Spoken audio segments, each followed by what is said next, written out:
This afternoon, the president of the striking Ghana Association of Medical Laboratory Scientists say they will suspend their strike later today after an ongoing meeting. The leadership of the association, together with the Ghana Medical Association, the head of Healthcare Facilities Regulatory Agency and the National Labour Commission, are currently in a meeting with the Parliament Health Select Committee to resolve the almost 2-week-old strike, which was triggered at the Komfo-Anokye Teaching Hospital. Let's take you to Parliament, where the meeting is ongoing right now. Maintained until he took other administrative duties at the Allied Professions Council as registered. That was Prof. Opoko Okra. The current head of the hematology lab was appointed in acting position from 1st August 2015 to date. He has applied for the position of headship, attended interviews, and even in those cases, he was the only one who went for those interviews, but has been denied opportunity solely because the aspirations of the Ghana College of Physicians in getting a laboratory physician to manage the laboratory was not attained.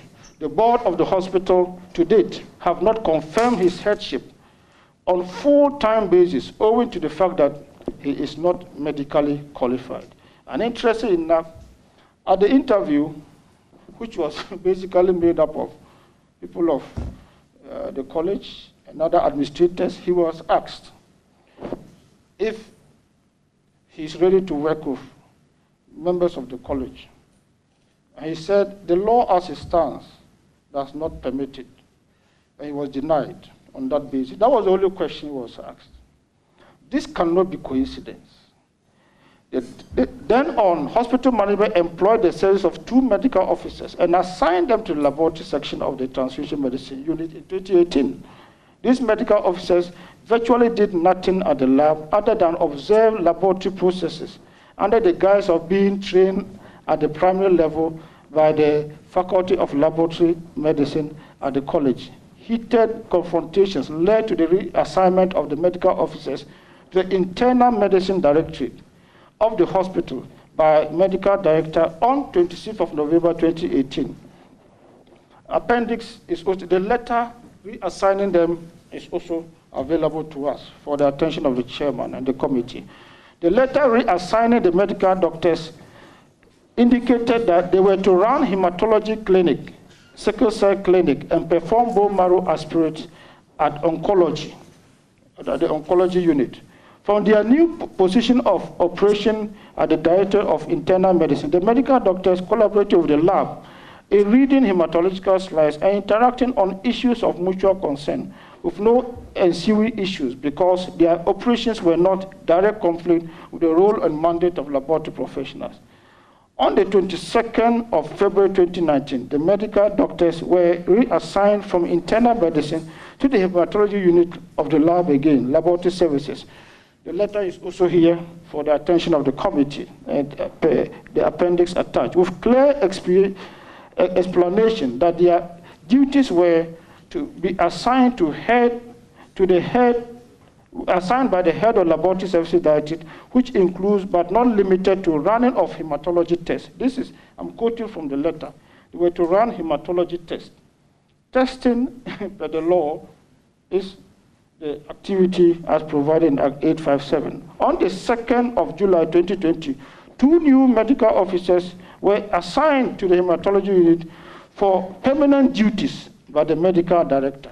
Appendix, the letter also attached, but their duties were not specified. The presence of these medical doctors at the lab unit feeds into a grand agenda of the Ghana College of Physicians to subvert the professional role and mandate of existing professionals by causing medical doctors to practice on the bench without recourse to delineated roles and proper regulatory procedures. The scheme to redesign the organogram at the lab unit to recognize medical doctors as leads of the heads of the hematology lab is clearly detailed in a proposal by the Ghana College of Physicians to the minister during stakeholder consultations.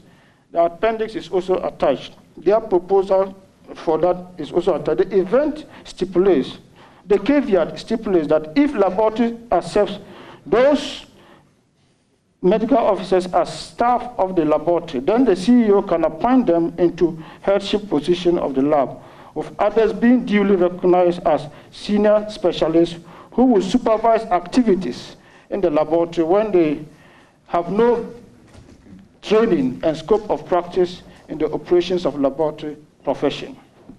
So we see clearly a clear agenda to impose, despite all the resistance. So if we're talking about people who have come under oppression, it is we, not the claims that are being made by others publicly that they were threatened. I can tell you, members of our profession were physically threatened by directors of institutions, that they were coming down to hound them. And these are things we think by the end of this meeting we should be able to solve. The unethical posturing and professional disrespect to the med lab profession. The enumerations thus far points to gross professional disrespect and ethical posturing to the medical laboratory science profession by the Ghana Colleges and Ghana Medical Association. The posturing of these two professionally recognizable bodies seem to suggest that collaboration can only exist if physicians act as heads of laboratory. They have in perpetual earnest thrived on the underdevelopment of the laboratory profession in Ghana to justify the presumption that medical doctors and by extension physicians are the bona fide professionals who can lead and manage laboratories in the country. The posturing and justification by physicians to lead laboratories in the country has been based on the fallacy that there is no peer-reviewed college training specialist medical laboratory scientists. Physicians have been in the helm of affairs at the Ministry of Health and day-to-day management of the health sector over the years and perpetually stifle the development of the profession, with notable acts being the vehement opposition of implementation of the National Laboratory Policy developed in 2010 to address gaps within the medical laboratory sector. Interesting enough, when CDC and other global institutions saw the state of laboratory practice in Ghana or service in Ghana as disorganized and under-resourced, together stakeholders were brought on board to develop a policy. It went through stakeholder reviews, and members of the College of Physicians and Surgeons who were part of these processes and whose views were voted out at stakeholder levels went behind the scene, and we have minutes of and attendances of where they attended these meetings, went behind the curtain of their connections at the ministry to raise claims that the college was not invited. But I'm aware at some of those meetings, Professor Eken was there. We had Dr. Bruce Togo, Prof. Bruce Togo and co were all present at this meeting. Dr. Kitley of the same lab now was also present. Their views were voted out by the stakeholders, and they came behind to write in the name of the college. I can tell you along the line, the first attempts were boycotted by members of this college. And when the process went through, the minister signed this document. He was advised by his technical director, his technical advisor, the Ghana Health Service Director General, who also signed the documents. A day was set for launching, and a letter came withdrawing the launch. It was such a dark day for us. I'm wondering if people who are committed to the development of the lab in this country will be ready to shoot it down and ensure that we are still in the state in which we are. When COVID came, we were faced with confusion because the structures could not hold, and we had to depend on the research centers to support us. These were the things we anticipated as a professional group when we championed and advocated for such a policy to be in place for us. I think if they are not interested in the policy, they don't care whether it comes to be or not. They are not bothered about it. But we are bothered. We have only one wife, like Uriah. They may have many wives, but we have only one, and we protect that wife. Fellow professionals from Ghana College of Physicians and GMA have always sought to dedicate. Doc, my council, my committee says that you are good Christians. Thank you. Right. So we are committed to seeing the welfare of the laboratory and collaborate with everybody. Because we have no other specialty to go to. We don't have gynecology to go to. We don't have radiology to go to. We have only laboratory. So we want to see the growth of the laboratory, and we'll do nothing to denigrate the lab. And let me mention a few things which would surprise all of us. Professionals from the college, Ghana and GMA faculty have always sought to denigrate and subjugate the male lab scientists, as evidenced by their recommendations to the Prof. Ayite Committee, as per the following code. The Ministry of Health should have an organogram to give clear direction in the management of labs. Laboratory reports should end with laboratory physician and should be signed by both lab physician and the lab technologists. But it should end at the laboratory physician. So if a lab physician does not sign the work I do, it doesn't go out. Well, we are talking of professionals who are less than 25 in this country, in all. Supervising over 5,000 to 6,000 professionals. This is not possible. The laws, and this is what the federal said, the laws of medical and dental practice should be amended to reflect the role of physicians. As we talk, the definition of what has to do with testing or investigation related to the management of disease in part 1 of the Act 85, that's under medical laboratory science. The definition of medicine as we have in the current Act certainly does not even mention laboratory medicine. So it is alien to even the law, the Act 857. And therefore, to say that you are now going to move to tamper with the law to make you now relevant means that you admit that you don't have the power to practice. And we are aware that attempts have been made over the years to have these changes done. And we picked information about this. Proposals were sent to the ministry, and we got wind of it. And we are aware that this is the agenda, to now change the law to make testing part of their regular work. And that is going to spell further confusion. And they also said the policy should be amended because lab technicians cannot interpret some reports. Let me state, if you look at our current job description and scheme of service, provision has been made, and there are documents here, which includes the interpretation and the advisory services from the medical laboratory scientists, all there in the particular law. And we are not defined by what another profession tells us. We are defined by the law. And the law has told us, this is your job description, this is what you do. Why would somebody who now want to come and limit us? And these are the issues that are bringing the resistance, which we have seen as a pattern. Headship of laboratories at the various levels should be open to only laboratory physicians. This is another recommendation from the same group to the Ayite Committee. So if today you are saying that, oh, we are not interested in headship, then what are you interested in? When it is expressly stated, your intentions, calculated intentions, have been what? Decoded. Lab physicians cannot be regulated by allied professions, which means that they treat our council as not having the capacity to regulate them. And it is that downplays the relevance of our council. And this thing has hurt a lot of people over the ages, over the years. So you can see what is building up as and leading to an issue of an explosion, what we are seeing on the ground.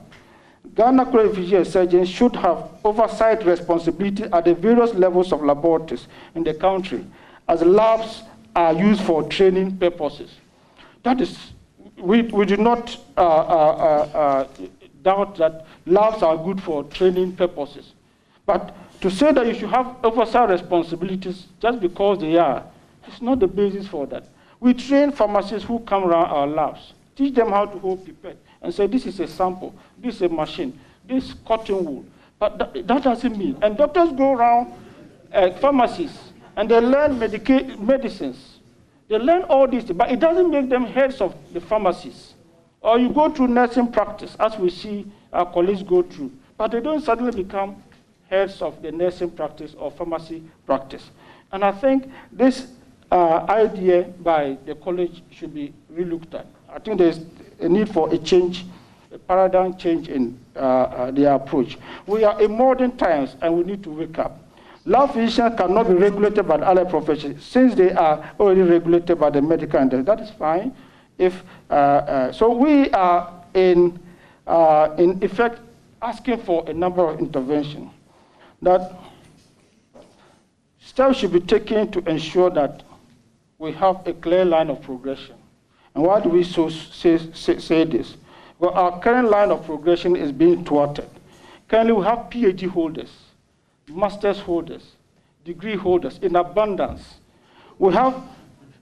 Recently we went to Nigeria, we came with 85 foundation fellows of our college. And this college has been approved by the same WAHO that approved their West African college. And we've put across even petitions to the ministry for even a national college for medical laboratories for specialization into consultancy grades. So as we talk, we have over 85 specialists in the country, already more than specializations from the college in this area. And we want us to curtail all this just because we want our work to be supervised by physicians. I think I'm putting this across because I want us to feel what led to all the explosion that we are seeing, because we've been under pressure for a long time. We think that we are skilled enough, we can lead ourselves, we are of age, and we should be allowed to be on our own. One of our guys said, but marriage is not by force. If you want to marry us, you should talk to us with respect. That's the way you woo a lady into marriage. Not, you don't castigate the lady, you harm the lady, but you want the lady to be with you, and when you come, he should smile. This is part of the issue that happened. The notion that lab professionals sacked doctors from the lab is not the fact. When they came around for training, we said, you insult us in public, you castigate our results, you send it to private sector, you cut down IGF, we want a policy, you shoot it down. We want to progress. For a long time, we were capped as certificate and diploma holders. Until 2000, when training in degree started, by the same members from the college. And you want to come and say, let's teach you to hold a pipette. The person does not have the heart to do that. So when you come, we fold our arms. It was interpreted as sacking them from the lab. But the lab is a place where people can come for training, for research, and all that. So we think that clearly the issue of breaking our professional rank, this in progression should be. And we also think that just like we have pharmacists who have specialized in pharmacy and they are pharmacists, you cannot specialize as a doctor in pharmacology and you become a pharmacist. So we should be allowed to be on our own, and they should be allowed to grow along. Then the regulation in terms of Act 857 was also given to us. But I can tell you, as far back as the 80s, the lab had a proposal for the same regulation for the lab sector.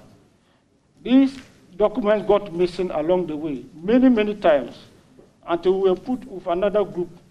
And they say, because we were not privileged to be in the ministry, if people had the lab at heart, they would have sought for the regulation of the lab many years back, not thwarting. Not thwarting. Finally, we've gotten Allied Health Professions Council to be at least our mother again. That one too, you want to shoot the mother. We think that the scope of practice is clear, and there's no conflict between our practice and the practice of what? Medicine. They are medical officers, they are clinicians trained to treat conditions and not to do testing. So allow the testing bit for us to play our role. We also think that we are of age and we can take management decisions on our own. In fact, the quality management systems, especially the ISO 50189, which is one of the global standard for the product of med lab, provides that anybody who works in the lab must have a specific role. specific role. That's working, not just coming for training. That's not what I mean. But working as a full-time, because the place is a biohazardous area. So it is not a place to just enter and come out. So we should have a rule that we want these people to come and play. And I think we are open to areas of collaboration as a laboratory. We are peace-loving people, as laboratory people. We've endured this for years. So we have been patient, and we are ready to collaborate to train members from the college, all right? Because we need them to also train us. They also need us to train them. Then we also need each other in terms of patient care, discussing the patient conditions. When it comes to research, there's a need for collaboration, and we are open to all that. That should not be interpreted to mean that we should be dominated. We are proposing strongly that we should have a clear directorate where the lab professional and all allied health groupings report through their director, technically and administratively, to the chief executives and to the director general of the Ghana Health Service. So that, because already physicians are leaders in all these areas. But to come and micromanage us is a problem. And we also will respect that they also have an organogram where they are giving their best to train themselves to the highest. If you have a pathologist and you have a consultant lab scientist, who are both consultants, they can collaborate in research. And if, for instance, I need a bone marrow to be taken, which can only be done by a hematologist, a clinical hematologist, the lab person will approach, please, kindly take this specimen for me. And if he needs a service to be done, prepare a slide. I want to confirm that what I'm seeing in terms of my clinical service is the same as what I'm seeing in the book. We'll gladly do that easily, and we are open to that. But we would not accept a situation where you come to supervise our work and we report to you and not our kind to the chief executive. This is a simple thing we're asking. So in conclusion, we're asking, one, that the names of the people on the laboratory staff in the Kofanochi should be taken out, and we allow our laboratory staff to be alone. If there are areas of collaboration, let them set them up also in the pathology unit where they can collaborate. And when they need us, we can come there, prepare the slides for them if they need any stain for them, or if we need them to take, for instance, administer a drug when we are doing therapy, for instance, a suppression text, there's a message, we can call on the doctor to come and do that, but not to sit in the lab and validate our results. We are also asking that our colleague should be reinstated, confirmed as soon as possible by the management. They were also asking clearly that a clear structure be done for us with our scheme of service where we report in line with the mind of the ministry, which has set up an allied health unit at the ministry for us. The ministry has thought of this and has prepared that for us. In line with the parliament, which has set a law for allied health, also in that direction. In line with the same parliament which has set, for instance, a membership for us in the teaching hospital board to show that allied health is unique and they should report so they can have proper corporate governance and inclusivity. I want to thank us all for the audience, and I thank the President for the privilege to have shared this. Thank you. You are in Parliament. We don't clap in Parliament. The best response is here, here, here, here. That's fine. Thank you very much. Doc, very good exposition from you. Congratulations to your able body for this well-written presentation and submitted to our committee. We are most grateful for you attending to us, and also we have also listened to it. If there are any clarifications, I would leave it for members to do it quickly. And then, President, do you want to add something to it briefly? Yes, I just wanted to say that we'll be glad if we were given opportunity to see some of them, because we've seen some documents that are flying around, which we know may end up on your table, that we need to act on or react to. Which document is that? We've seen some HIFRA letter to the medical and letter to the GMA saying certain things. Is it tabled to our committee? That is why we have not, we don't know what they have. No, this is the act. This is the act. The Health No, I'm not talking about now. Act. Or the HEFRA Act 829. Is that what you're talking about? No, what we want to say is that we know there are certain documents that may be presented to you, and we will be pleased if the committee... Mr. President, calm down. This is a house of records, and we are not delving into issues now, because whatever you say, if we start asking you questions and it starts flowing you, then it comes to subjective positions on issues. So no suspicion. If there is any document available to committee, it has been submitted to the clerk's office, which means that it has been accepted by the House. And that is not going to be a private document, it's public. So for now, please, let's calm down. Let's calm down. Thank you, Chairman. So we have listened. Yeah, Ignatius, member. We would want that to help the committee's work, and we heard that a petition has also been submitted by our colleagues from GMA. A petition has also been submitted by our colleagues on GMA and the college. We would want to officially request from the committee. May I take this opportunity to update you with the bodies who have brought petitions to the committee? Clerk, please quickly run us through them. We'll be glad. Yeah. So we have GMA, right? Is it only GMA? We have Society of Medical Laboratory Managers. Is that all? West African Postgraduate College of Medical Laboratory Sciences. Is that all? And then the Ghana Association of Medical Laboratory Sciences. So these are the various bodies we have heard from. Okay. Yeah, Mr. Chairman, I think we have not gotten to where you want us to get to. I think that if there's a need for us to show you documents that has been presented to this committee, we will do so. We have not gotten there at all. So today, you are supposed to present your case, and we'll listen to other bodies as well. So you calm down.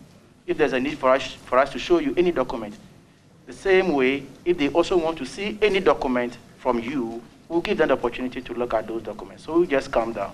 Yes, and then we also have some soft copies and emails that have been received, but we've not printed them. Among others, you have the Ghana Federation of Allied Health Professionals and what have you. We'll get to that stage. Now we have received and we've heard your submission. And then also would, like I said, if there's any clarification, we'll allow members to ask. Yes, please go ahead. Yeah, Mr. Chairman, I hope that all the letters you have referred to are attached to the document presented to the committee. And in your submission, you kept mentioning the law, the law. In some cases, you don't make reference to the exact provision. I hope in the details of your document, the exact provisions have been referred to guide us in our deliberations. I hope these are done. Any other clarification from members? All right. To add something to it. Okay, say something. Thank you, Mr. Chairman, for the opportunity. Mine is not clarification per se, because this is not the time to ask questions. As the chairman rightly said, if we start a cross-examination now, we are shooting people's presentation. We are listening to all of you. But what I can say is that strikes are very important to get the attention of authorities to listen to us. So I think that by this strike action, you have achieved what you sought to get. Now, your petition is receiving the best attention that you can get.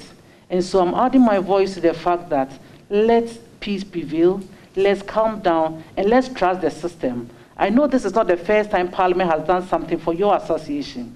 It was Parliament that passed Act 857. Parliament is here again to make sure that all the parties get the best out of this discussion. So I'm adding my voice for you to actually call off the strike and trust that this system will get to the bottom of the matter and make sure that all the parties get the best. Thank you very much.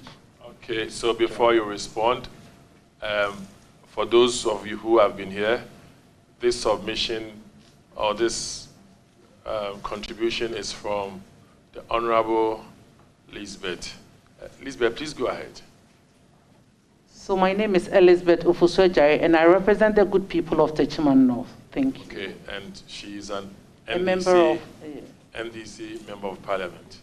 It shows you how diverse when it comes to health. Politics does not separate us. It's Ghana's interest on this issue. And you should see her submission. Now, the ranking member, Honorable Akando, is, I don't know which angle he's coming in from, but you go ahead. Thank you, Mr. Chairman. Before we started the meeting, we were requesting you to do the needful, but you assured us, you only gave us assurance. We have listened to you. I think we've gotten to the point that you must call off the strike now. You have done an excellent presentation. You are going to take leave of us, or you listen to other presentations. But at this point, I think that you must call off the strike, or whatever word you want to use, whether suspension or call off. So thank you, Ranking. So we can give you probably like 2 minutes if you want to step out to confirm, and then tell us our position.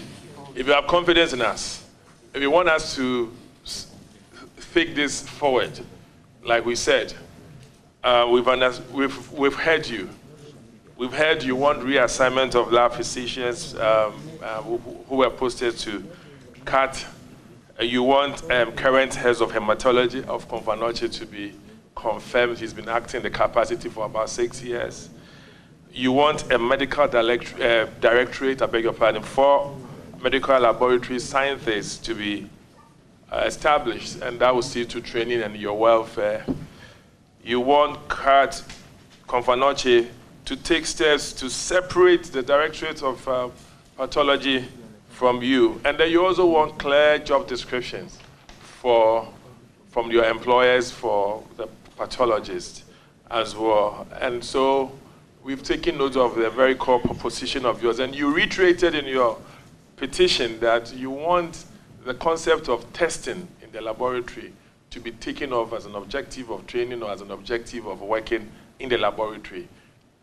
Many others are subsidiary to and probably subserve the interests of these main areas. Would you agree that with me on these are the most topical areas? You want clear line of progression.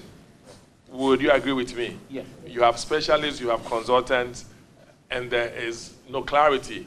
So at a point, you don't seem to know where you're going, in as much as you are fine and you are specialized, and there must be clarity. So, and many others. So we've taken note of all these things. So there's supposed to be much confidence in you that we understand the issues. As of now, we can't speak to it. Can you get yourself some 2 minutes? And then or if you are done, you can tell us your position. If you want the community to go ahead with this, or you don't want us to go ahead, so therefore you will not call off the strike. So if you want us to proceed further on these issues, you state your stance, and then you can, let's take away suspension. You can call it off on conditions that we are going to follow, and you see an outcome also so and so. But suspension is like you are also ambushing the People's Parliament. You can't ambush us. Thank you. Honorable Chair, I must say that before we arrived here, we had an emergency National Executive Council meeting for which a decision was taken that if we come here and we get the best of attention, we would appeal to our members, the regional chairman, the chapter chairman, to please do very well and call on members to suspend the action as it is now. So you want to give conditions to the People's Parliament. Oh, no, so suspension is what you are using. Suspension does not give any mandate to it. The Speaker will ask the people are suspended, so what is our basis in that? What confidence do you have in the people to go ahead to talk about this issue? I think you have the right to confer again and use the appropriate word, so it gives us that gravitas to even present to the leadership of this Parliament. Honorable Chair, let me say that I have with me my honorable member, who is the DC for Akachinov. As we speak now, he's here to step over. He understands the politics of Parliament, so I want to give him the opportunity. DC of Akachinov. Honorable Chairman, yes, I want to apologize for the position here is not about the local government. Honorable doing Chairman, politics here. Position is clear. Are you going to call off the strike to allow the committee to proceed, or you are not going to call off the strike and then maybe you guys go to the court and then you deal with it yourself? Honorable Chairman, I want to assist the President. Before coming to this meeting, out of respect for this committee, the National Executive has already met and decided that we have to call off the strike. That is a point that has to be made. And I just want to assist the President, make it clear. He keeps using if, and he gives the impression he's giving conditions. No, the NEC had already met on this matter. But the strike was actually... You have to give us a louder here. You heard him speak. Yes, you heard him. Or you are not happy about that. What they are saying is that the position is that after these deliberations, per what meeting they had, the strike is called off. Is that not the point? That is it. So that you give us the opportunity to work on this, so you have confidence in us. Okay, so please, before GMA will come in, press, you may want to redirect, this your cameras, you may want to redirect it to those who are going to call off the strike. They had a meeting with the National Council. Their position is out of respect to Parliament, the People's Parliament, and for us getting to them, they made their mind that when we allow them to speak, and as they're speaking, they will call off the strike. So it's not going to come from my mouth, it's going to come from them. So the press, we would give you some 1 minute or 2 minutes, and then you have an interaction with them, and then you'll be back to listen to the GMA. At this point in time, our sitting is suspended for only 5 minutes for you to do that. Thank you.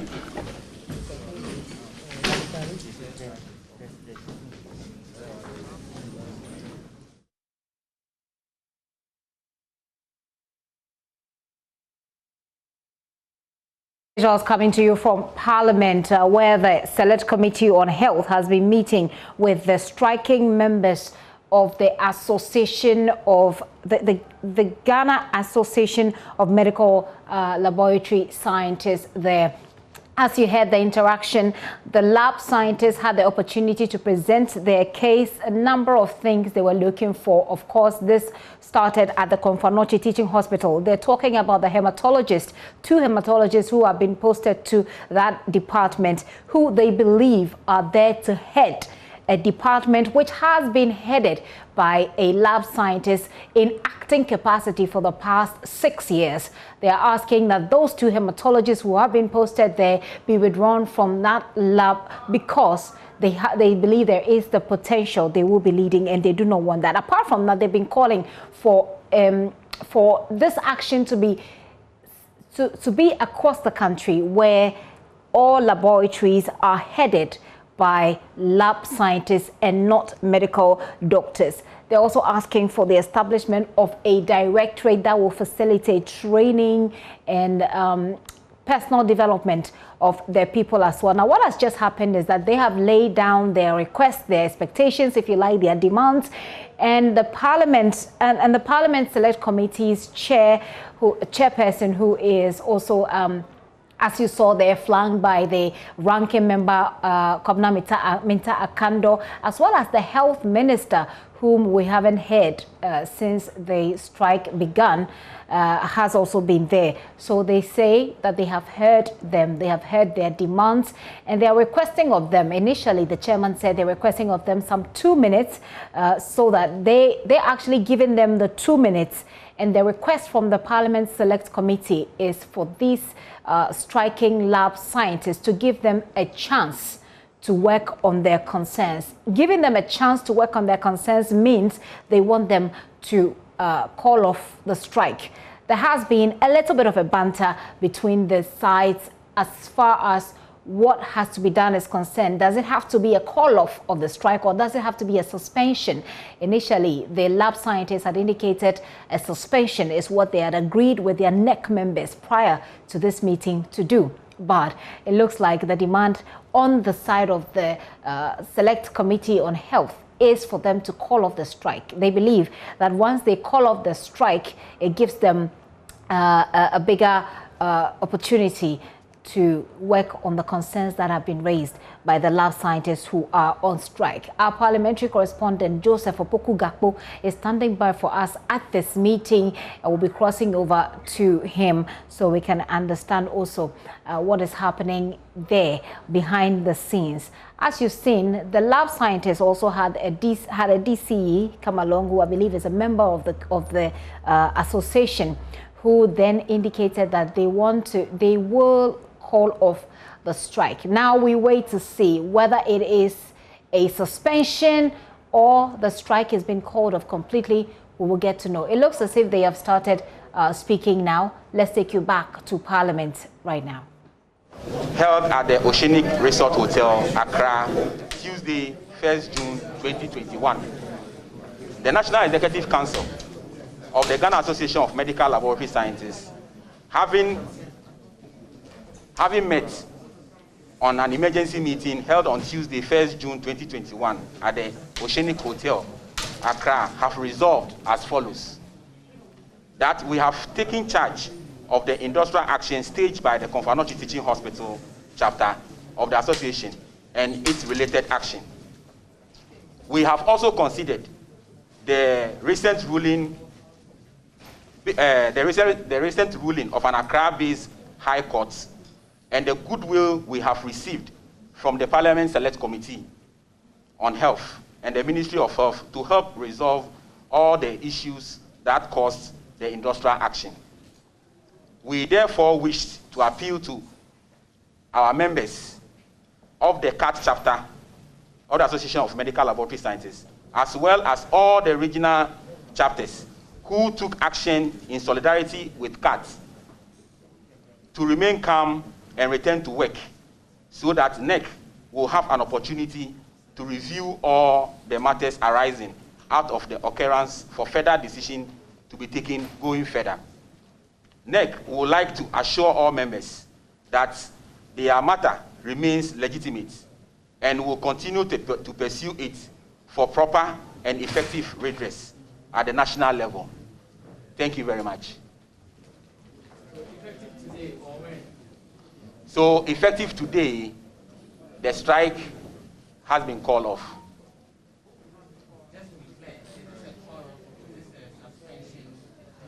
Well, you are here with us, and then you heard the request from the committee. And as we said, as a result of the high respect we have for the committee, the strike has been called off.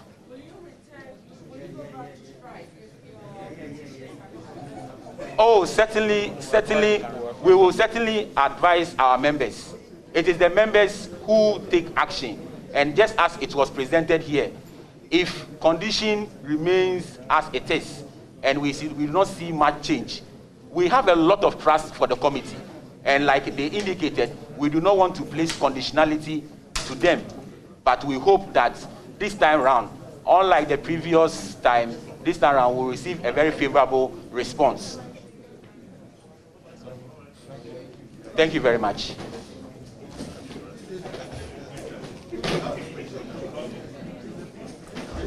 Thank you very much. Meeting is called to order. Ghana Medical Association, please.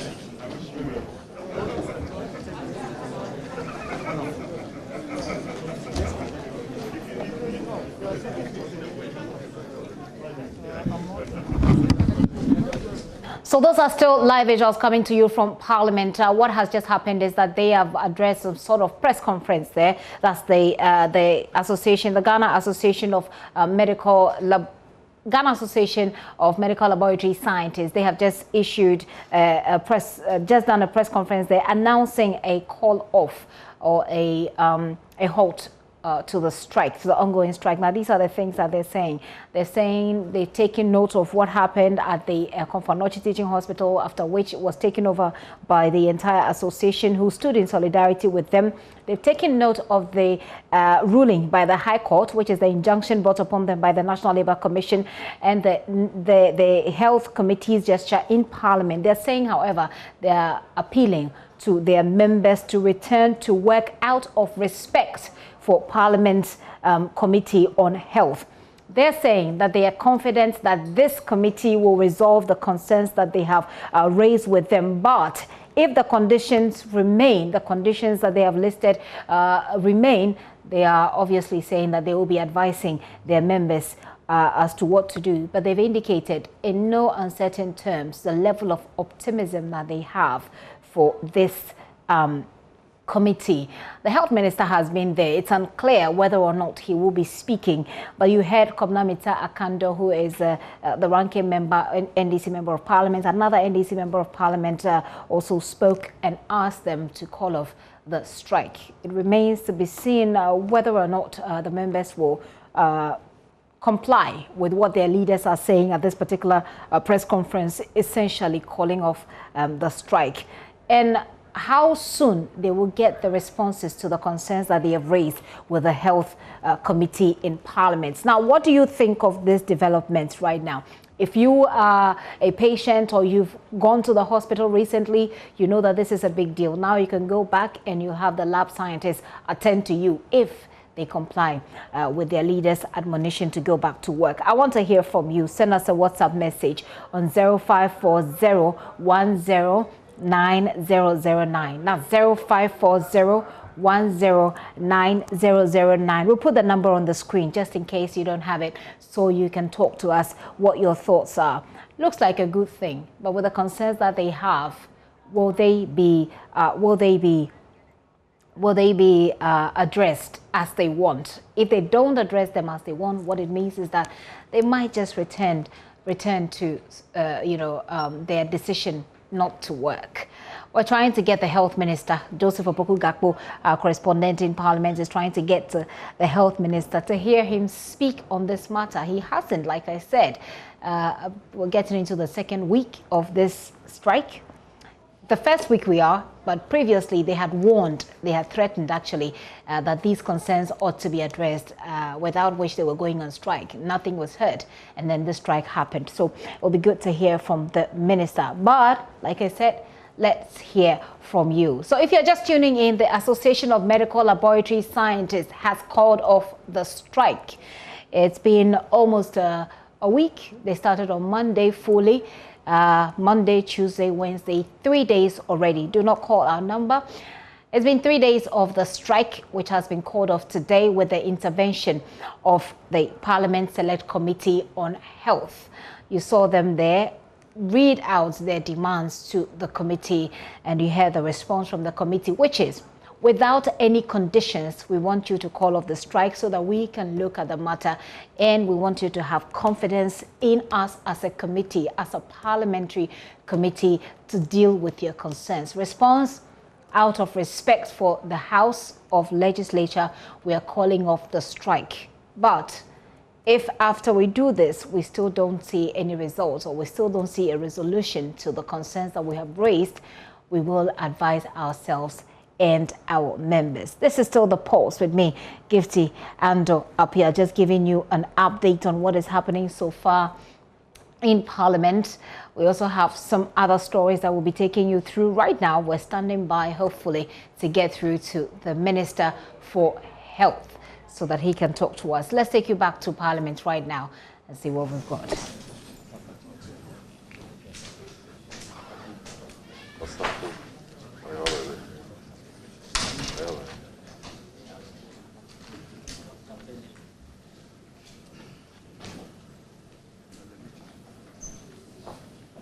president. You've seen Dr. Justice Yangson as well, the general secretary, some other members of the association there.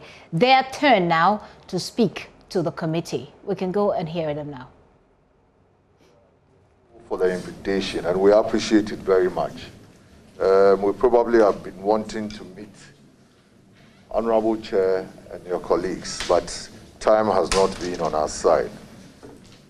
I'll go ahead, I'll say that we'll bring you greetings from all the doctors and dentists in this country, and they are all looking up to you. I'll go ahead with the introduction. I am Dr. Frank Ankobia, President of Ghana Medical Association. To my far right is Dr. Yao Osafo, a chemical pathologist, one of the consultant chemical pathologists, one of the people who people are seeking to make him unemployed. The next to him is Dr. Amabene, consultant hematologist. Her job is also on the line. President, we want to hear their voice. We want to feel their voice. So they should. Yes, allow them to introduce themselves. Okay, then if you can, please go ahead and introduce yourself.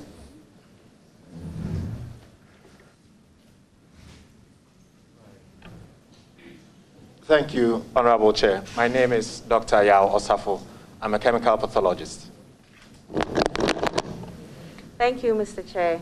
My name is Dr. Amabene Akwesikuma. I'm a consultant hematologist. Respectfully, Chair, my name is Simon Navuru, a consultant pathologist. Honorable Chair, my name is Dr. Marion Okun-Owusu.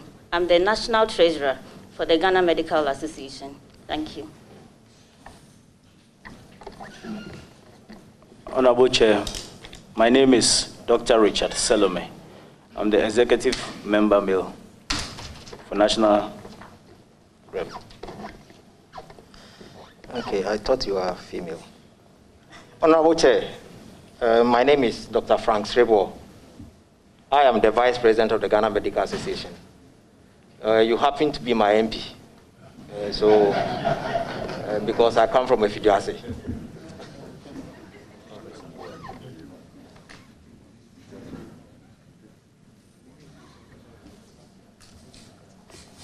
Honorable Chair, my name is Justice Yangson. I'm the General Secretary of the Ghana Medical Association. Honorable Chair, my name is Dr. Titus Bayo, Assistant General Secretary, Ghana Medical Association. Okay, thank you very much, and you are welcome to Thank you. the Health Committee. Rankin. Thank you, Mr. Chairman. I know you were all here when we made our introductory remarks. We don't intend repeating them. We don't want to hear direct rebuttals to the earlier submissions because they don't have the opportunity to ask you questions. And so we expect that you do your presentation, as dispassionate as possible. Thank you. Thank you, Honorable Chair. My General Secretary, Justice Yangson, will lead us with the presentation of the petition. Honorable Chair, I must say that before he starts, we didn't think, in fact, that we were a party to this. But you calling us alone, we needed to honor it, be as it may. That because we felt that we had not issued anything as to strike or something. But thank you very much for. Thank you very much. Hello, hold on, President. President, you issued a statement in Koforia on Sunday, did you? Yes, Honorable Chair. So it makes you a party to the issue. That's right. No. So obviously you're a party to it. So we are listening to you before we go to Confanochi to also make their position on the issue. So please go ahead. Honorable Chair, you are right, perfectly right. We thought we were not on strike. Our profession was under threat. That's why we issued that statement. But be as it may, I'll let my General Secretary make a presentation. Thank you. Honorable Chair and committee members, thank you very much for this opportunity. We would like to touch on several aspects of this issue that is before us. We think that we need to present a holistic. We think that we need to give you optimal information that will guide you in your work.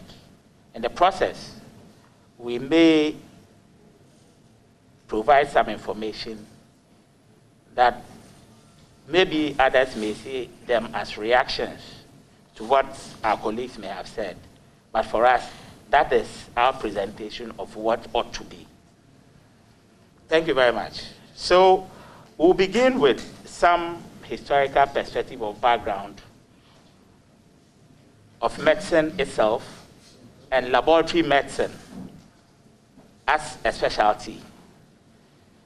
We believe that holistic health delivery requires a multidisciplinary team that will comprise of medical doctors or medicine, surgery, laboratory and diagnostics, pharmacy, public health, nursing.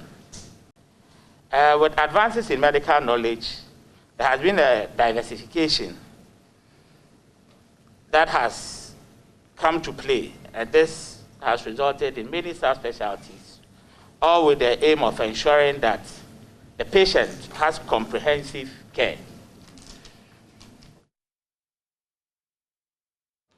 Those are still live visuals coming to you from Parliament. Dr. Justice Yangson, the General Secretary of the Ghana Medical Association. As you know, the Ghana Medical Association has issued their own statement on this matter, and so they are also there to present their case. As it's going through the history, let's take a quick break. We'll go back to Parliament shortly.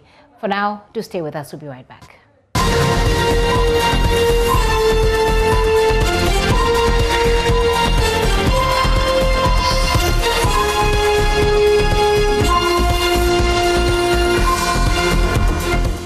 You're welcome back, and many thanks for staying with us. It happens once every 2.5 million births, and it has happened here in Accra. Justin Bansa and her husband Samuel Ado have given birth to Siamese twins, conjoined at the head. The 2-month-old babies are in good health at the moment, but doctors at the Greater Accra Regional Hospital say time is of the essence if they are to be separated safely. Super Morning Show host Kojo Yangson has been getting to know the twins and the crack team of Ghanaian medical experts who are preparing to make history with the first surgical procedure of its kind to separate the Bansa babies.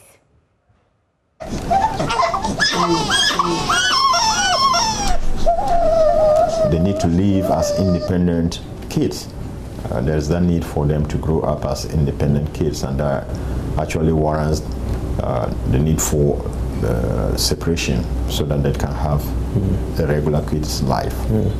Meet Dr. Kaba. He is a neurosurgeon and head of the multidisciplinary team that is gearing up to separate the Bansa Siamese twins. This will be the first time ever that such a complicated procedure has been carried out in Ghana. This entails different stages, minimum 4 to 5 stages of surgery. Because when you imagine, the first thing is that their heads are joined, which means there is the need to grow hair. And skin and scalp, right? There's the need to grow the skin, so that even if you are able to separate them successfully, which we hope to, then you should have enough skin to cover up. The next thing is that there's a bone defect because the brains are attached. That means there is a bone defect, and you got to work on that bone defect. Again, they have a lot of vessels, blood vessels, that are now coming up. And the more you wait, the more they get intertwined, and it becomes more difficult. The team is a multidisciplinary one, coming from all sectors of the different hospitals we have in the nation. And it is comprised of neurosurgeons, neurologists, anesthetists, pediatricians, intensive care specialists, rehabilitation specialists or physiotherapists, speech therapists, and plastic surgeons, as well as maxillofacial surgeons. And it is very important to point out that without each component of this multidisciplinary team, success will not be attained. So we are bringing them all together, including psychologists, so that they can deal with the parents and the extended family as to the challenges involved in the midst of all this. So it is very important to stress that the success of the team depends on how this multidisciplinary team is able to work together as one family. Parents Justine Bansa and Samuel Addo had no idea they were having twins, let alone Siamese twins conjoined at the head, a rarity that only occurs once in every 2.5 million childbirths. That time they have done me surgery, so I didn't see them well. So the time that I'm back, I can't walk and go and see them. So my husband told me that they have joined. I said, they have joined how? He said they have joined from their head. As for me, I didn't see that kind of thing before. So the first time I seen them, I've cried. I said, what have I done? Is it a crime or what?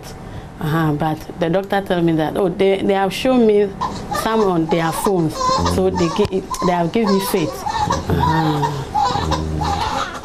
When first like that, I was thinking, did I make something wrong or did I commit any crime or something like that? But the doctors told me that it happened. So it's not like an old mother's or somebody would do that thing to me. The twin boys, in addition to being conjoined, are also identical in every way. Quite a sight to behold. Wow. They feel very heavy. You can tell that they eat well. And, you know, like all babies, they have very smooth skin. Right now, Justine one is very relaxed and calm and quiet.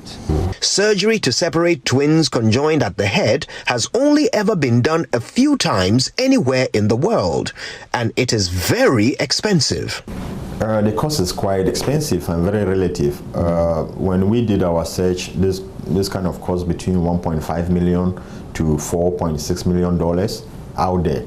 And when we did the local cost to see, it came around 3 million Ghana cedis, which is almost $500,000. 60% of twins conjoined at the head die in the womb. Another 35% die within 24 hours of birth. Only 5% survive until surgery. So the Bansa babies have already defied great odds to be here today.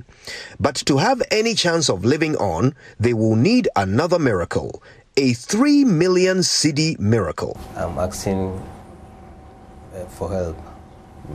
I want Ghanaians to help me, anyone at all, abroad, UK, everyone at all to help me in this move. How the children is now, I love them because they are very healthy. So the doctors too, they want them to be separate neatly. Just what they said, just why the money is very expensive like that. Reporting from Ridge Hospital for Joy News, my name is Kojo Yankson.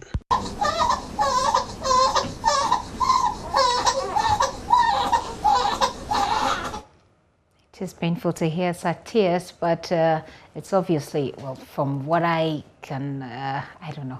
What I want to say is 3 million is a lot of money, and I'm not sure that those tears were from pain, from their heads being joined together, but hopefully we'll get to help them as Ghanaians to raise that 3 million cedis. We're hopeful to speak to one of the doctors on the back of this story so we can understand the process, but we're told that he has had to go into a meeting as Ghanaians to raise that 3 million cedis. We're hopeful to speak to one of the doctors on the back of this story so we can understand the process, but we're told that he has had to go into a meeting. So let me tell you a bit about this story and then we can come back to it when we have to.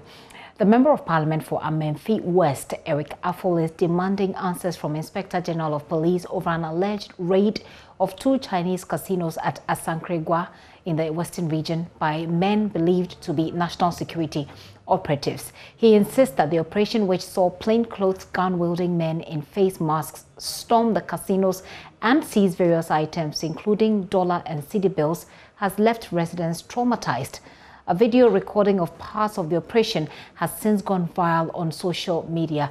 Here is a summary of what you see in that video.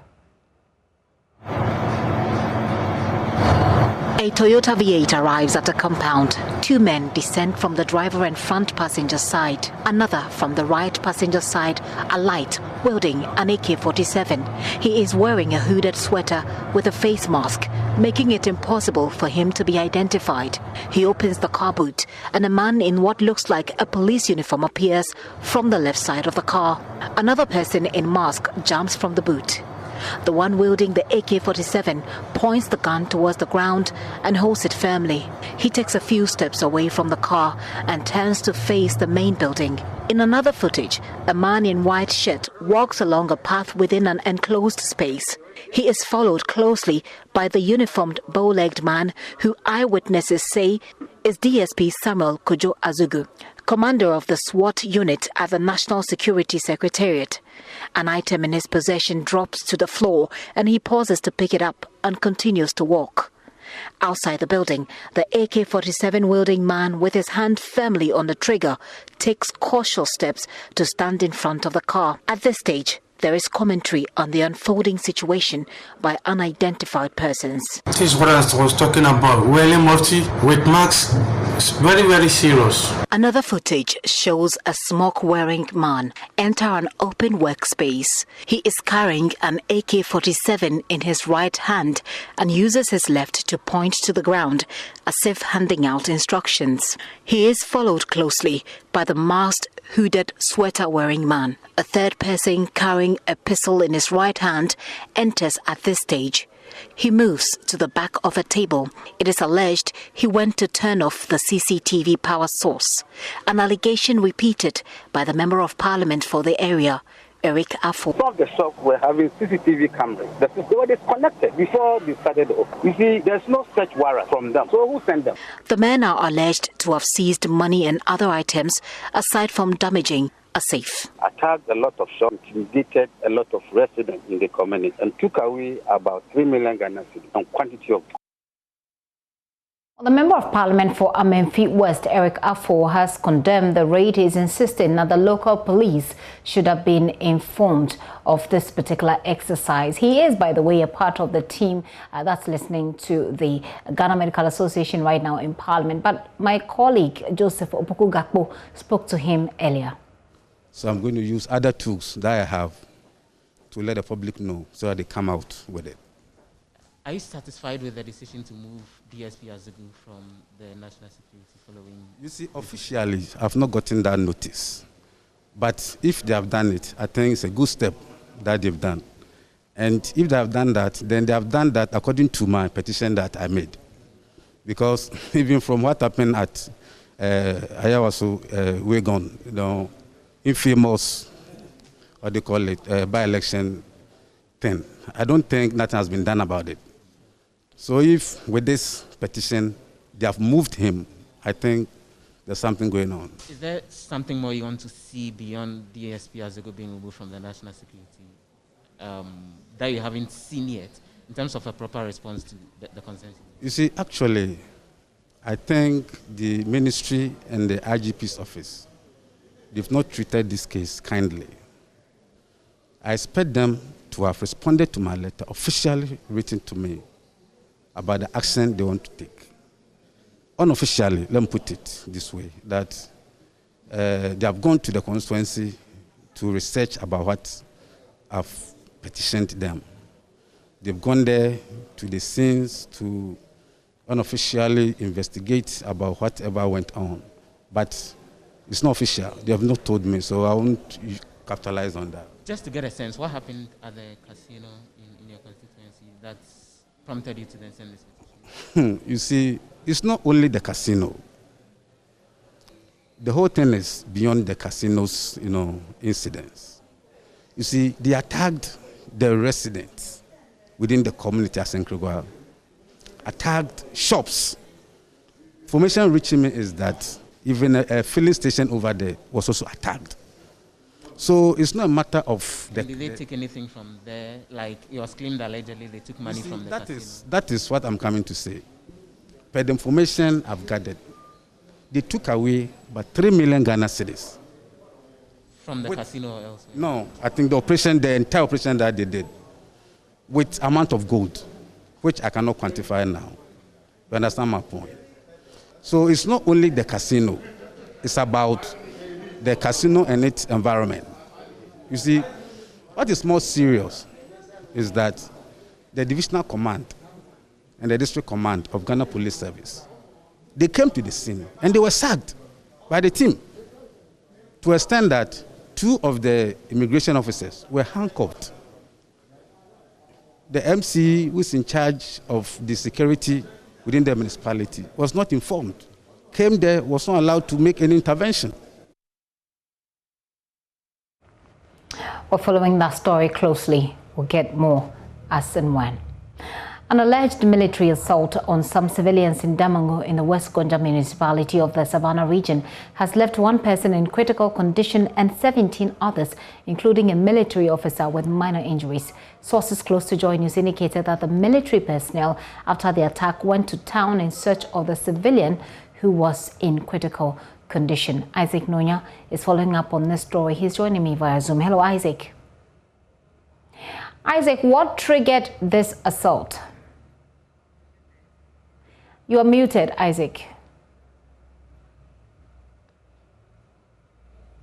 Hello. Yes, go ahead. Yes, what we gathered on the ground revealed that the military were on an assignment to weed out some alleged intruders by one of the senior highs there.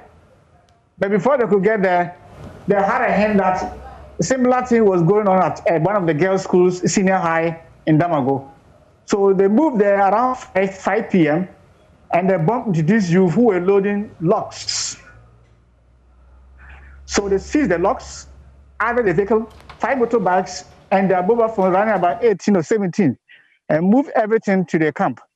So they detained them in the camp. Later, they were released. I think when the youth came out from the camp, they're stationed around the training college that is being sandwiched by the military camp and then the police headquarters. So based on what the comments they were passing there, we are told that an informant of the military gave them a call, and within no time, they moved to where the youth were gathered and parked the car on top of the speed ramp, jumped down, dragged one of them, and 2 others joined. Later on, the driver also joined with another military, making 4. Now, the one who is currently in critical condition was first at... Isaac, there looks like the network isn't very favorable at this point, but he's spoken to some witnesses. Let's hear them. Was coming from the military camp. After a speed ramp, the military military stopped. And after it stopped, the military men came down, went and approached the guys. All of a sudden, then it came to a fight. And as a result of that, they hit one of those guys, in which he is injured. Currently, that the head needs to be stitched, but it has not been stitched yet. Were you there when the whole thing happened? Yeah, I was there. Okay. So were the military coming from town in those coast side as alleged, or they were coming from their camp? They were coming from their camp. After before the fight, they were all dispersed. From there, then the soldiers came from their camp. There were 2 initially. They came with 1 car. But when they were going to the heart of the industry that they are talking of, it went with 2 vehicles. Some eyewitnesses speaking to Isaac Nonya there. Isaac is back. Isaac, you were making a point. Wrap it up for us and then give us an update on the critically injured person. Yes, the point I was trying to make is this. When the military finally took on one of the guys, the others realized that they had to rescue him. It was during the rescue that they clashed with the military, and one of the officers got injured, while they also rescued one of their own who was also injured and took him back to their home. As we speak now, the driver of the truck and his mate have gone back to the military camp to try to retrieve their vehicle, but only their 2 mobile phones were given to them, while the 5 motorbikes and the truck are still intact. I've come across the victim, the one who suffered the brutalities, and he told me that he's still undergoing treatment, but not at any military post, but rather at the pharmacy, because he's afraid that if he finds his way to any hospital or clinic, they may be able to catch up with him. Well, Isaac, unless there's any more information we need to share with our audience, that'll be it for me for now. Yes, the current information is that we are told RESEC is bound to meet today, but as we speak, the chiefs in the Savannah region have engaged some members of RESEC. Once today is the beginning of the ban on logging the charcoal burning. So we are told after that RESEC will still meet and also meet with the military hierarchy before they invite the youth to see how they will resolve this case going forward. Isaac, thank you very much. And still up north, Isaac Nonya, by the way, is our Savannah region correspondent. Still up north, the Northern Regional Police Command is offering a cash reward of 10,000 for information that will lead to the arrest and prosecution of the murderers of the driver of Karaga DCE. According to the police, the information from the public will be of immense help and in their investigations in unraveling the circumstances behind the crime. It will be recalled that on the 29th of May this year, driver of the district chief executive for Karaga in the northern region, Issa Ziblim, was shot dead by unidentified persons on the Yamukaraga stretch of the Karaga road. Addressing a press conference in Tamale, the Northern Regional Police Commander COP Timothy Yosa Bonga said a search conducted at the scene of the crime found 4 cartridges. He said a team of investigators from the regional headquarters were also dispatched to the crime scene. A lifeless body of the driver was found lying on the driver's seat with bullet wounds on the head. Police conducted a search at the scene and retrieved 4 AAA32G empty cartridges on the ground. The body was conveyed to Tamale Teaching Hospital for autopsy, while the vehicle taken to the station for investigation. Same day, at about 10:00 hours, the regional police commander dispatched the regional crime scene team with detectives to the scene to begin investigations. Preliminary investigations disclosed that deceased was a driver to the DCE Karga. On 28 May 2021, at about 7 p.m., deceased was sent by the Honorable DCE to pick his official vehicle, the white Nissan Patrosu vehicle with the registration number GT 8459-19 from a workshop in Tamale to Karga. The driver did so and left Tamale after 9 p.m. same day.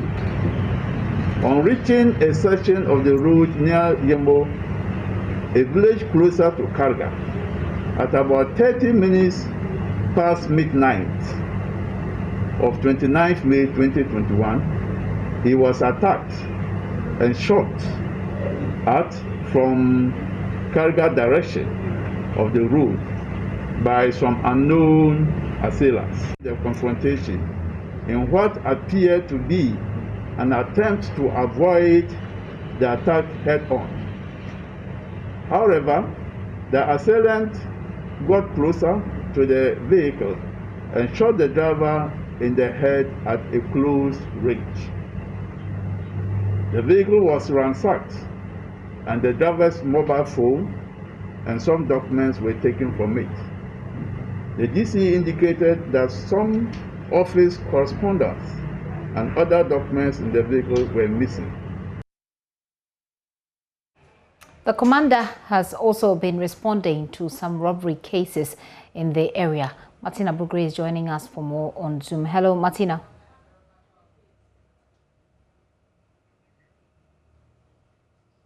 Hi, Gifty.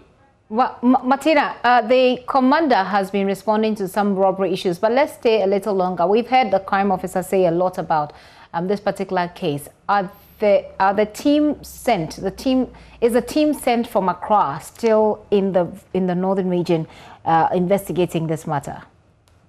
The team are actually from the regional capital. As we speak, we are told that yes, they are still on the ground. And this is the first time the region is extending that much seriousness to an issue. We are told that this is the first time they are covering they are sending such a team to investigate a crime in any of the districts. And so they are looking into it very seriously. The crime officer told me earlier yesterday that they are not just looking at robbery, but they are also looking at a murder case. And so they are going all Martina seems to have frozen on us again this time around. Let's hear from the commander himself on other robbery cases. That area, Karga, Champion, Yomo Karga Road, has recorded some few robberies. And we are aware and we have made some arrests already. And for some time now, those we arrested who have been remanded, for some time now, we haven't heard of any robbery there. So we are aware and we have been working on it. And we are working with informants trying to solve the problem as well as patrolling the place. So, and the vehicle is parked outside there, fortunately for us. So maybe after this we can go and have a look at it and see the damage caused, if there's any. But you may see some minor which is not a damage as a result of attack. What I mean, experts, when the experts got to the scene and reconstructed the scene, this is what is coming out. Yes. You and I may go with our naked eye, you may not know it. But when the crime scene, the experts team got there, this is what has come out. As the commander for the area. Martina, we've lost her, but let's move on with some other stories now. Ghana is currently ranked 3rd and 30th on the Africa and the Global Press Freedom Index, respectively. But government has an ambitious plan to occupy the first spot. That's according to President Akufo-Addo, who is upbeat. A vibrant and unfettered media is the most effective way to hold government and society to the highest standards of honesty, self-discipline, discipline and delivery. Addressing Africa Journalist Leadership Conference underway in Accra, the president said, although vilified by a section of the Ghanaian media as he feels, he is unapologetic about the repeal of the criminal libel law. Presidential correspondent Elton Bobe was there, now reports. So for the next 2 days, senior journalists from across Africa are here in Accra to deliberate on key issues affecting the work of journalists on the continent. Key among them is the safety of journalists, the creeping culture of silence in most African states, and also remuneration or salary for workers who work as journalists, which according to some of them is nothing to write home about. Now, a few minutes ago, the opening ceremony took off, where President Akufo-Addo himself, a media manager before he became president, spoke about what his government has done so far in ensuring the safety of journalists in the country. He says he's unapologetic about the repeal of the criminal libel law and the passage of the right to information law. But he was also quick to add that journalists must allow themselves to be criticized because of the work they do. And for that reason, criticizing the work of journalists cannot be said to be an attack on the media, something that he is not happy with. But he condemned recent news in the media where journalists in the line of duty have been attacked. He says such acts must be condemned at all costs. that frown on or even criminalize free speech. On a day like this, it is also important to consider some of the emerging challenges to media freedom. One of them is what constitutes an attack on media freedom. It cannot be right, no matter where in the world, the journalists are physically attacked or prevented from doing their work. Once that happens, it is an attack on media freedom, and it must be roundly condemned by all. As George Orwell rightly puts it, and I quote, "Freedom of the press, if it means anything at all, means the freedom to criticize and oppose," unquote. However, there seems to be an emerging narrative which is being proffered by some in Ghana that critiquing the work of a journalist constitutes an attack on media freedom. That certainly cannot be described as an attack on media freedom. Having the freedom to criticize and oppose should also mean that the media is ready to accept and work with criticisms of its work by the citizenry or officialdom. That, for me, is one of the surest ways of improving the public discourse of our respective countries, and we should all strive towards realizing this. This conference should also seek to address the phenomena of misinformation campaigns and fake news, which sometimes, unfortunately, are propagated by some in the media. The tendency to report on only one side of a story and pass judgment on it, without wanting to learn or give a fair amount of reportage to the other side, stifles the truth.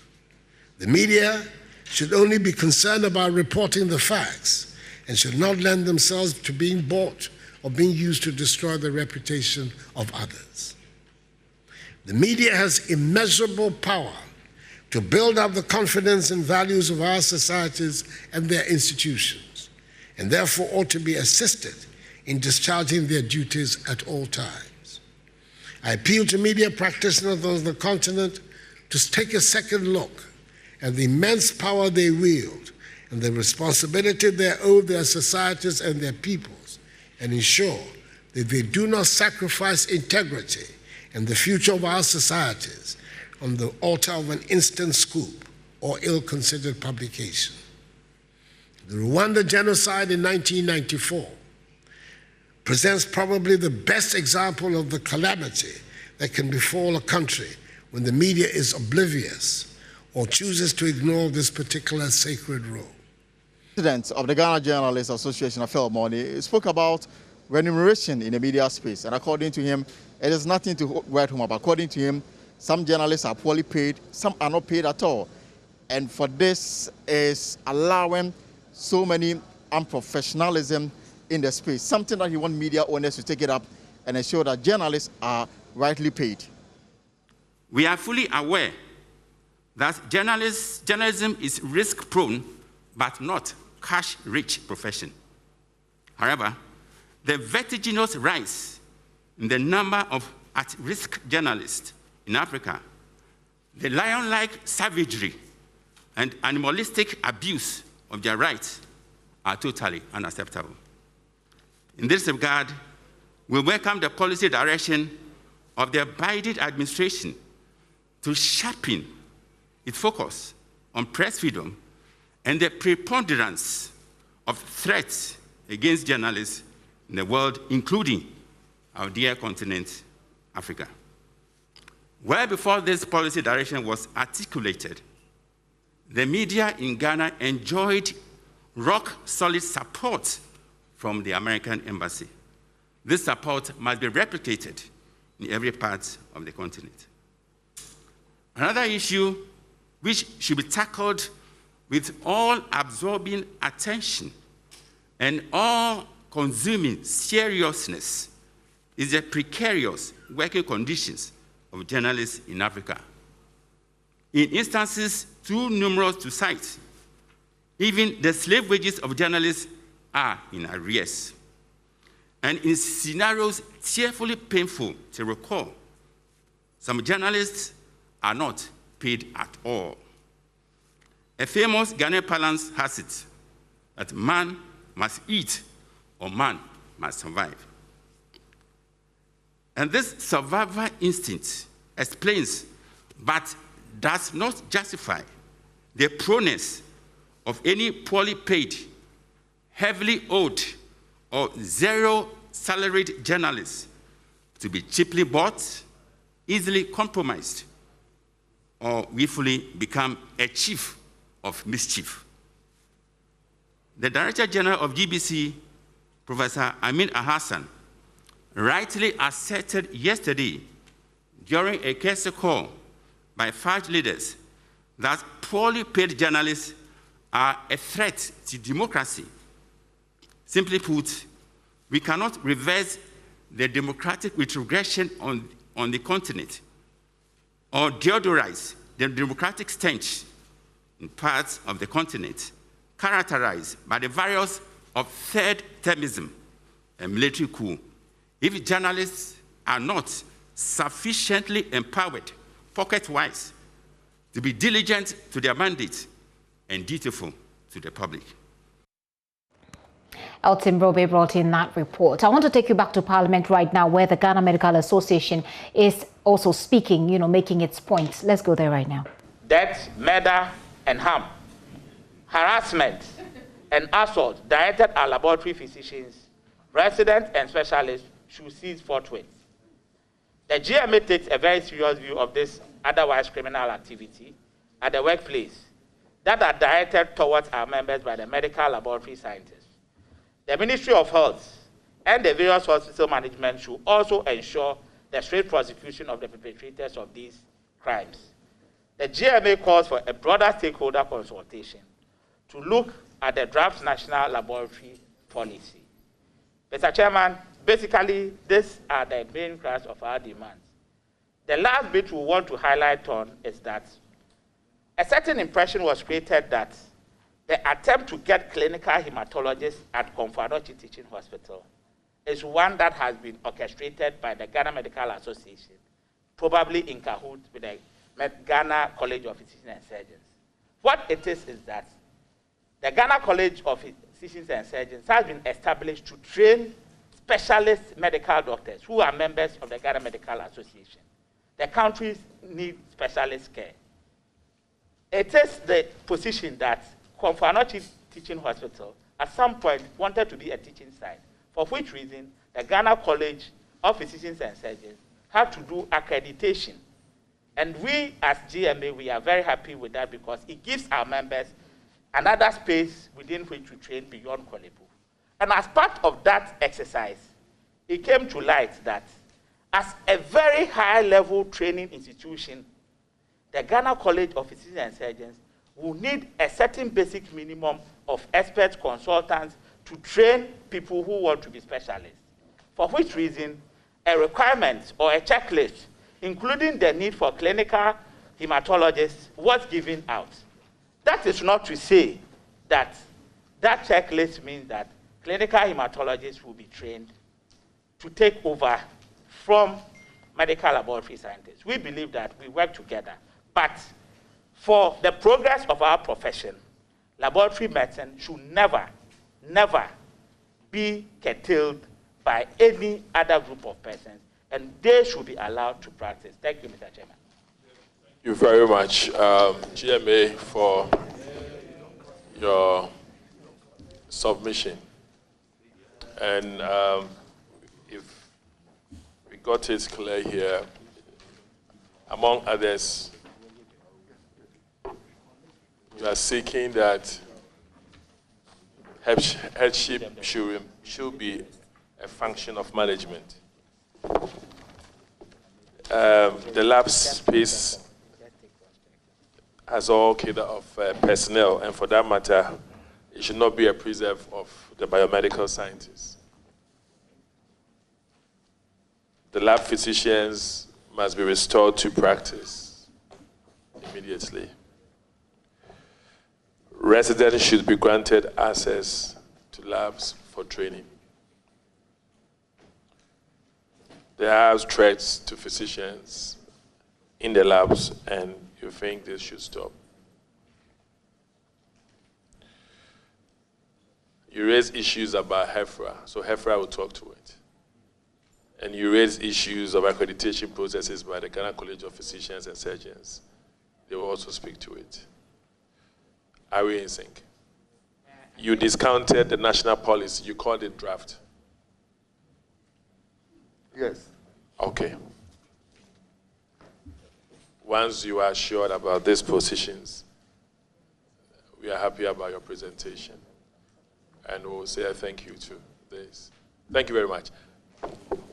So, do you want to ask a question? No. Still clarifications. I hope, just as has been directed by Mr. Chairman, that all documents you have referred to will be presented to the committee.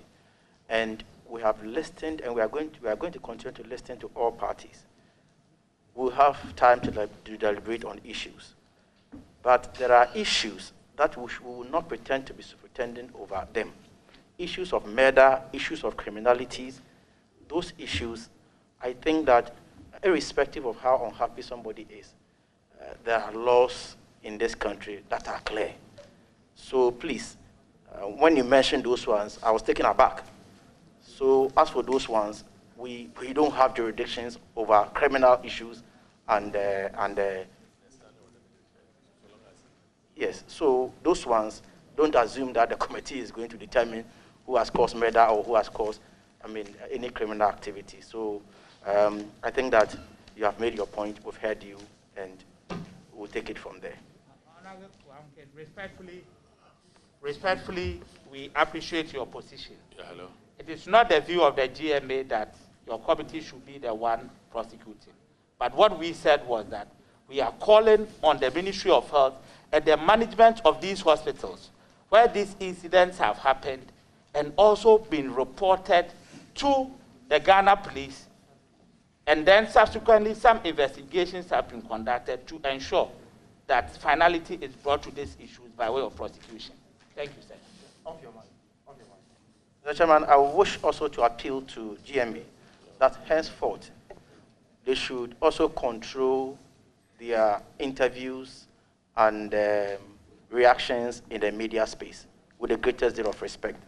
We've heard every party, and we need amicable resolution to resolve this particular matter. So let us all restrict our reactions. Thank you. Thank you, Honorable Deputy Chair. We've taken note of that. But I would want to reiterate here that GMA... He's a ranking member. Honorable ranking member. You want to take Dr. Bachiya, the MP for Obuasi. He's a deputy. Yes, Obuasi MP. Obuasi East. Oh, sorry. Yeah, sorry. He's deputy chair. The deputy chair. Oh, sorry. Honorable ranking member, we appreciate your concern. What I can assure you is that GMA never started any of these. If you are telling us, we have always been civil. You know how doctors are. We've always been civil. We've always been civil. You understand? So we are not the violent type. We did not even want to go on air, but we were actually prompted to do that. But if you've advised us, it shouldn't be to only GMA. It should go to both sides.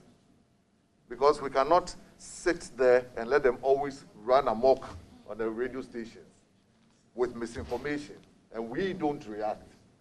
So please, we thank you very much for your advice. All right. Thank you, President. So the ranking has advised, and I'm happy the GMA will take it accordingly. We also advise members of the Medical Laboratory Sciences Group so that after here, we all be guided and guarded by whatever we pronounce out there. We should just stay calm and then leave it to the committee to look into this issue. So thank you very much, GMA, for the fantastic presentation. And those are still live visuals coming to you from Parliament. The Select Committee on Health has been meeting with the GMA. They earlier met with the striking lab scientists who have called off the strike subsequently. Dr. Nana Ayew is the is the chairman of that committee there. You just heard him speak, recapping the concerns that the GMA has. Some of you have been sending in your messages before we go. This one says, we are so glad that the medical laboratory scientists have called off the strike. Please, Parliament Select Committee on Health should kindly deal with their concerns. This is Prince Granting sending that one in. And this one says, I am glad for the call off for the strike from our colleagues in the Medical Lab Association. Nonetheless, we pray that this alleged attempt of bullying all health workers by medical doctors will end. Echo sends that message. My final message, and I have a lot, I beg your pardon, these are all that I can take, says, great news from the medical laboratory technicians for calling off the strike. The matter should be well looked at because within the health sector, we work hand in hand to give the best of care to the public. From Baba Lukman. Thank you so much for your messages. Everybody seems happy. Hopefully, you're calling on hopefully this will be done. Your calls on the Parliamentary Select Committee to do their work. And that's it for this hour.